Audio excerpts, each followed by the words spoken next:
When I started my first business in college, I was obsessed with two things. How do I make sure I do not fail? And how do I make sure I dominate? And as I started my PhD work, I studied that formally, academically. What are the two things that causes businesses to fail? And number one is insolvency. So basically, you can't pay your bills as they come due. You've got a great idea, but you run out of money before you can make it happen. That's the first thing that academics say makes a business fail. The second thing is that you have a lack of professional management. So basically, you don't know what you're doing. And so that makes sense. Businesses fail because we run out of money before we can gain traction, and we don't know what we're doing. So the two kind of go together. But now, 25 years later, I've worked with over 600 CEOs. I've done over 20,000 proposals. And I have a much different perspective on why businesses fail and why businesses dominate. So let's go over why businesses fail first, and then how they dominate. So businesses fail because they are unable to identify the exact value that someone has who is willing to pay for it, who is in a growing market, who's easy to target, and who has that specific thing that they want. So they just are unable to gain traction with their product and who exactly wants it. And the second thing is related.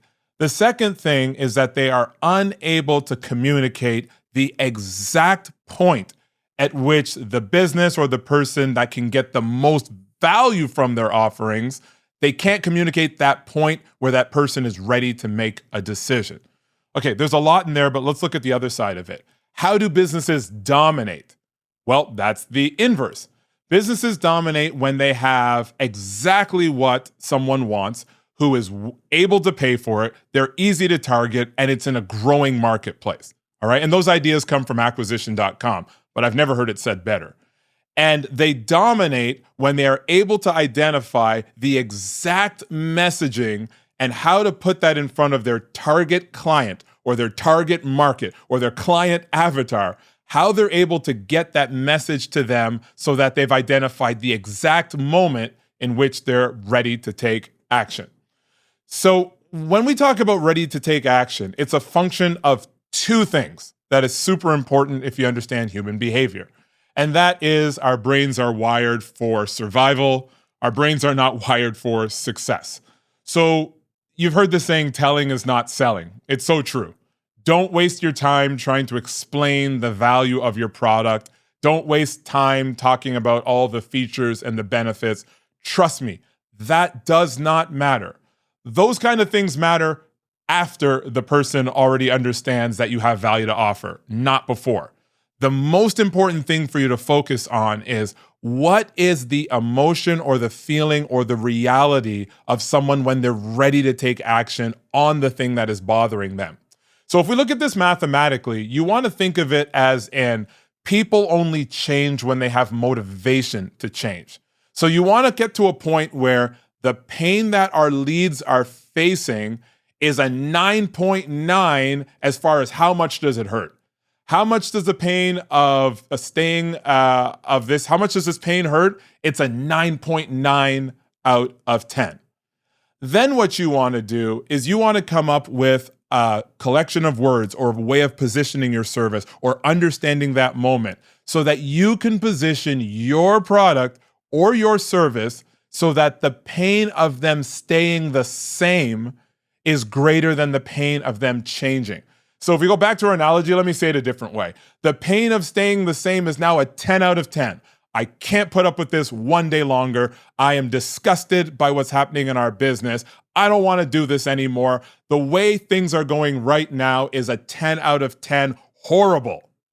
Now you want to have a solution that you talk about that exact moment and make the pain of them adopting your product less than the pain of them staying the same.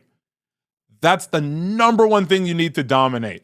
Exactly identify the precise pain that they feel, how horrible it is, and communicate it in a way in which they are like, man, you get me. I can't stand another day of this. I'm willing to make an action. So that's the first thing. The second thing is on the product side. And again, from acquisition.com, once we've identified that massive dream outcome that they have, then we want to show how that is guaranteed. That could be, we've done it before. Look at all these testimonials. That could be, hey, if it doesn't work, we'll give you your money back. It could be, hey, if it doesn't work, we'll work with you until it does. But you want to make sure that once you've identified that spot where they're like, absolutely, I want to move forward, that it feels as if there is no risk to them whatsoever. So de-risk your offering. Then the other two things you want to do is you want to make the delivery feel instant.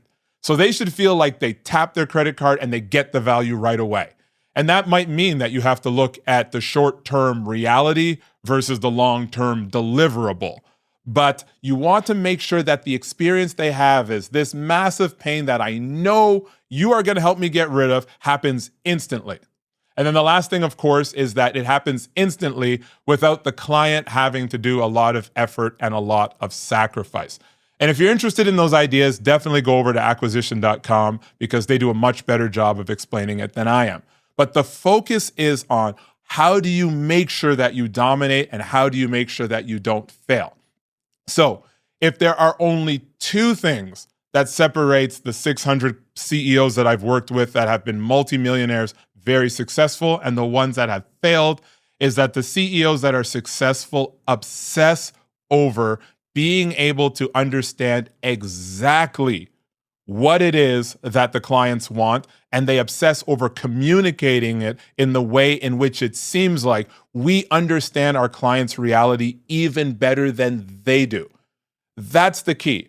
And then the second part of it is making sure that your product removes all of the friction when it comes to how quickly it's delivered, how much work the client has to do, how much they believe it's going to work, and how perfectly it addresses the pain that they want.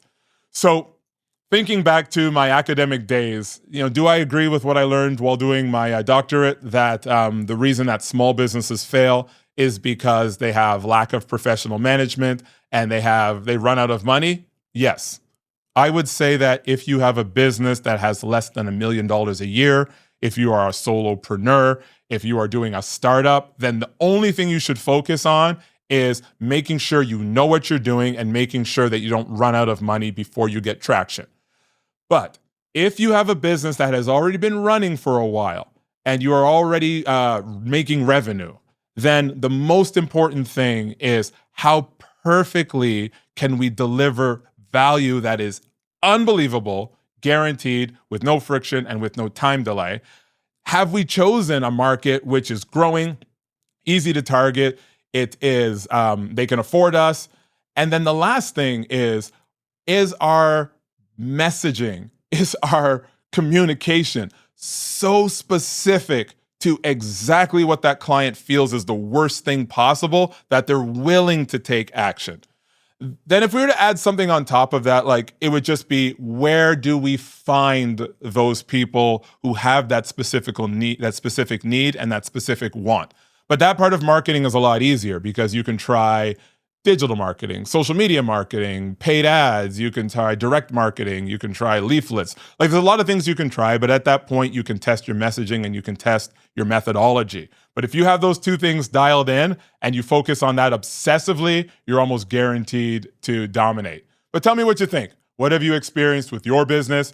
If you are adding advice to other companies, what have you noticed? And absolutely together we can find a way to make sure that we're on the dominate side when it comes to business and certainly not on the failing side.